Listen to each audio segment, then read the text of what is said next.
y antes de que podamos despedir a nuestros invitados, yo quería hacer una pregunta a don Patricio, que es el presidente de Anacopro. A mí me gustaría que me explicara cuál sería el fundamento de una afirmación que usted hizo en su exposición, la que escuché atentamente, y es por qué tendría que estar presente el nombre del corredor en la escritura de firma de la compra-venta de la propiedad. ¿Cuál sería la explicación de que usted estuviera consignado en ella? Porque la escritura es la historia del bien raíz. En nuestra cultura de registral, digamos, tiene una razón de ser el que se consigne, ¿no es cierto?, el que compra, el que vende, el que da el crédito, por eso se deja, por eso está el banco, cuando tiene que estar, si no, no estaría. ¿Por qué tendría que estar el corredor sobre la materia? Complementando la pregunta de la presidenta, yo creo haber entendido que para un tema de fiscalización del impuesto, claro, de la regularización de... Pero en ese... A ver, cuando se estableció la obligación de poner un abogado, el nombre del abogado en la escritura de compra-venta, encontré ingeniosa la propuesta suya, porque en realidad se pone el nombre del abogado no para fiscalizar si el abogado recibió plata y si pagó el impuesto, sino que para ver quién se hace responsable jurídicamente de un acto tan relevante como es la transferencia de una propiedad. Pero en una reunión hace pocos días con el ministro de Hacienda, conversábamos de la eventual erosión que está generando o que va a terminar generando en los ingresos fiscales la digitalización de la economía, porque se empieza a hacer muy difícil la fiscalización de muchos impuestos.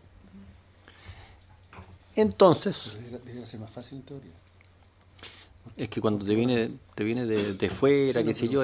Pero a nivel nacional hay registro, hay de todo deja... Bueno, pero eso es otro tema. Bueno, pero una manera, efectivamente, podría ser empezar a decir, o sea, que sea obligatorio poner si hubo o no hubo corredor de propiedades, cuál fue el porcentaje, porque si bien, claro, los corredores de propiedades siempre tratan de cobrar el 2 por allá y el 2 por acá, pero muchas veces no es el 2, será el 1,5, el 1, en fin, cada negocio es particular. Entonces, hoy día ese 2 o ese 4 es una cascada hoy día diferente. Sí. Que va... Pero entonces, y mi pregunta complementando esto era, yo sé que en esto nadie tiene una estadística, pero en opinión o en la percepción de ustedes, claro, cuando un corredor de propiedades corretea a una inmobiliaria, al menos esa parte del negocio tiende a ser formal porque la inmobiliaria le va a pedir una factura. Pero cuando el corredor de propiedades media entre dos personas naturales, la percepción es que el pago de comisión, son percepciones nomás, tiende a ser formal o tiende a ser informal. Eso complementando un poco la pregunta de la presidenta. Sí, yo voy a hacer... A mí me parece interesante la propuesta, porque efectivamente podría establecer un mecanismo más fácil de fiscalización del pago del impuesto respectivo. Y por tanto, al existir un registro una constancia que hubo un corredor, sería más fácil poder fiscalizar que se pagaron los impuestos. Pero esto requeriría que esta normativa en particular fuera de carácter obligatorio, a diferencia del registro que es de carácter voluntario. Le voy a dar la palabra a Jorge Delgado, quien le va a contestar la pregunta.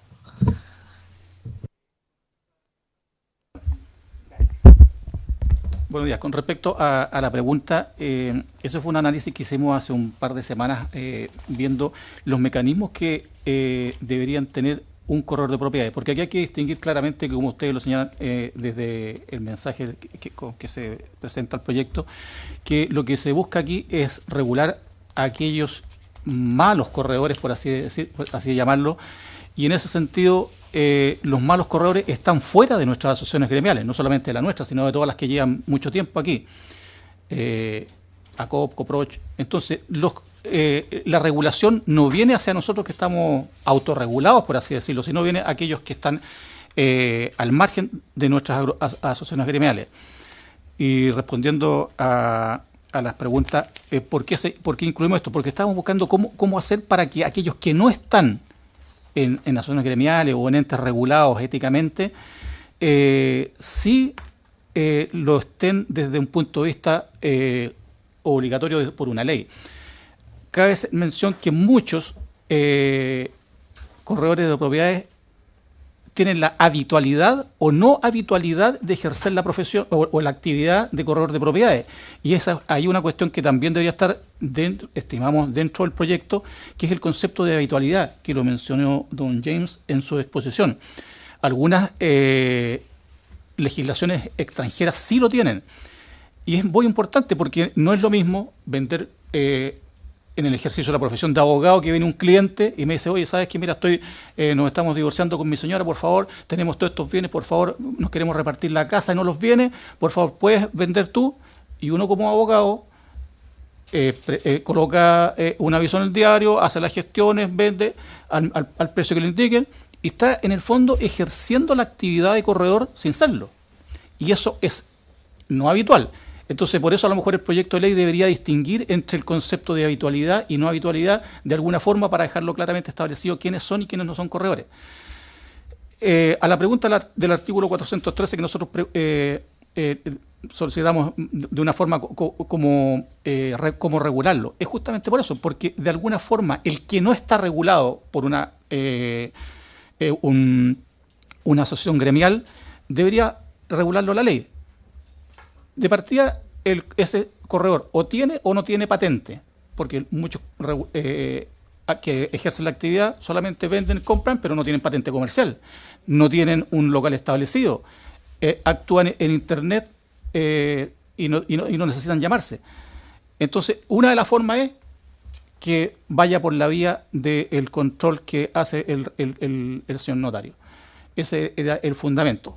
Yendo también al proyecto de ley, y ya se ha hablado, que no está definido claramente el concepto de corredor de propiedades, pero no solamente no está el de corredor de propiedades, sino el de intermediario, el de gestor inmobiliario. Hay una serie de eventuales definiciones que deberían estar, consideramos, dentro del proyecto. Y lo que se busca, como dice la iniciativa, es regular la actividad y crear primero crear el registro y la actividad, pero en ninguna parte está señalado cuál es lo que se regula la actividad. Es una cosa que solamente se refiere a una de las dos partes de la iniciativa. Esas son algunas de las consideraciones. Perdón, y la última es que dentro de las sanciones que se imponen en el artículo 13, o sea, de las causales de caducidad, no está incluida una que a lo mejor a nuestro juicio podría ser importante, que son aquellas que están consideradas en la ley 20.720 de insolvencia, porque alguien a quien se le ha solicitado la quiebra de manera, no la quiebra, sino la liquidación forzosa o la reorganización de la empresa, no podría no podría ser corredor de propiedades porque es por causal legal. Un millón de gracias por la participación en nuestra comisión. Nosotros vamos a seguir ahora en la definición de cómo, tal como lo ha planteado el senador Elizalde, continuamos con la tramitación de este proyecto de ley que tiene que resolver varias cosas que han surgido en el debate, en su análisis en general, donde hemos visto temas que son el análisis en particular. Esta comisión está mandatada, de hecho, para ver en general y en particular este proyecto de ley, así que vamos a proceder a aquello. Así que muchas gracias por sus aportes, que han sido de verdad muy interesantes, sobre todo en esto que ha llamado la atención de esta comisión.